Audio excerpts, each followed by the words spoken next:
कि एसआईआर के तहत पूरे बिहार में एक खौफ का मंजर सामने आ रहा है और बिलखुसूस प्रशासन के लोगों का जो तरीका रहा है, इलेक्शन कमीशन ऑफ इंडिया का जो काम करने का अंदाज रहा है, तो ये मुनासिब नहीं रहा है।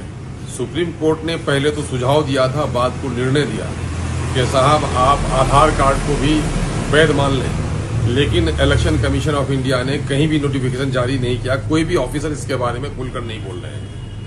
हम लोग को पता चला है कि अभी किशनगंज में 4-5 हजार लोग ऐसे हैं जिनका डॉक्यूमेंटेशन नहीं हो सका है। उसमें ऐसे मशकूक लोग हैं, संदिग्ध लोग भी हैं, जो लोग बांग्लादेश के भी हैं और नेपाल के भी हैं।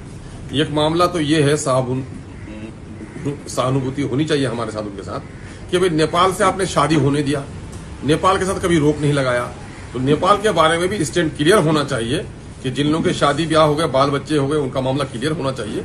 ये कौन सा तरीका है?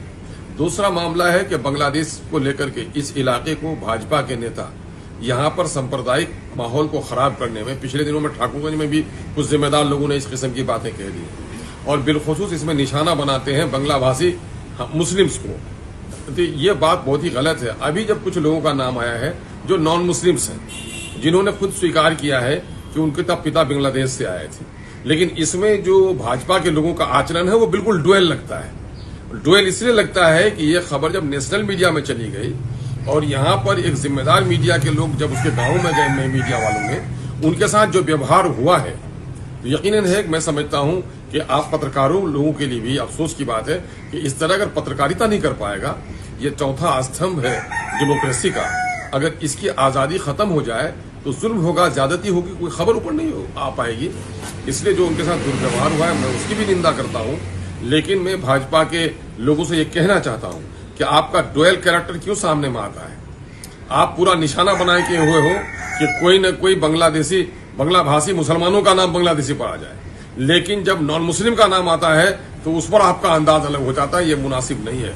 मैं प्रशासन के लोगों से भी मुतालबा करता हूं कि मीडिया के लोगों को, जो मीडिया काम कर रहे हैं सच्चाई के साथ, जो दिग्विजय करते हैं, दलाली करते हैं, उनका जो लोग असर करें, लेकिन ऐसे मीडिया के लोग, मैं मीडिया को गोया एक सर्टिफिकेट हासिल है कि उन्होंने अब तक इस अल्प अवधि में जो अपना स्थान प्राप्त किया है और उनकी न्यूज की जो सत्यता है, उनकी जो खोजी पत्रकारिता है और सीमांचल के मुद्दों को नहीं, बिहार के दूसरे मुद्दों को भी, चाहे राजनीतिक मुद्दे हों, उस मामले में जिस तरह से उसने खबरों की छान पटक कर ये किया है, तो मैं समझता हूँ बहुत सारे यूट्यूबर्स के लिए वो आइडियल बने हुए हैं।